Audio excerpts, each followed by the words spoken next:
Écrit à l'ange de l'église de Pergame, voici ce que dit celui qui a l'épée aiguisée à deux tranchants. Je connais tes œuvres, je sais où tu demeures, je sais que là est le trône de Satan. Tu retiens mon nom et tu n'as pas renié ma foi, même au jour d'Antipas, mon témoin fidèle, qui a été mis à mort chez vous, là où Satan a sa demeure. Mais j'ai quelque chose contre toi. C'est que tu as là des gens attachés à la doctrine de Balaam, qui enseignait à Balak à mettre une pierre d'achoppement devant les fils d'Israël, pour qu'ils mangeassent des viandes sacrifiées aux idoles et qu'ils se livrassent à l'impudicité. De même, toi aussi, tu as des gens attachés pareillement à la doctrine des Nicolaïtes que je déteste. Répands-toi donc, sinon je viendrai à toi bientôt et je les combattrai avec l'épée de ma bouche. Que celui qui a des oreilles entende ce que l'Esprit dit aux églises.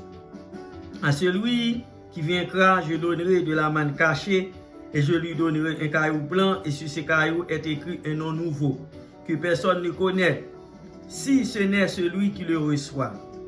Frères et sœurs bien-aimés dans le Seigneur, c'est avec Paul Sayo que nous saluons dans le précieux nom de Jésus de Nazareth.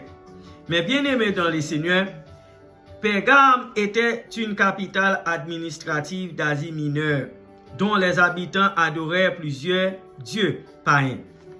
C'était particulièrement un lieu d'adoration de l'empereur, mais celui qui a l'épée aiguisée à deux tranchants signifie que le Seigneur batte contre les ennemis de Dieu. Verset 13. Je connais tes œuvres, je sais où tu demeures, je sais que là est le trône de Satan. Tu retiens mon nom et tu n'as pas renié ma foi, même au jour d'Antipas, mon témoin fidèle, qui a été mis à mort chez vous, là où Satan a sa demeure. Pergame était une forteresse, un lieu d'adoration de l'empereur, mais c'était aussi l'endroit où un serviteur de Dieu nommé Antipas fut martyrisé pour avoir refusé l'idolâtrie impériale en défendant sa foi dans le Seigneur. Un jour viendra, mes frères et sœurs, à nouveau où les gens seront contraints d'adorer l'Antéchrist, mais les chrétiens et les serviteurs de Dieu défendront leur foi jusqu'à la fin. De même, qu'Antipas avait défendu sa foi avec sa propre vie. Nous devons commencer à mettre notre foi en action dès maintenant, même si nous devons commencer par de petits pas. Quand le temps de la persécution viendra, les chrétiens et les serviteurs de Dieu devront particulièrement compter sur l'Esprit Saint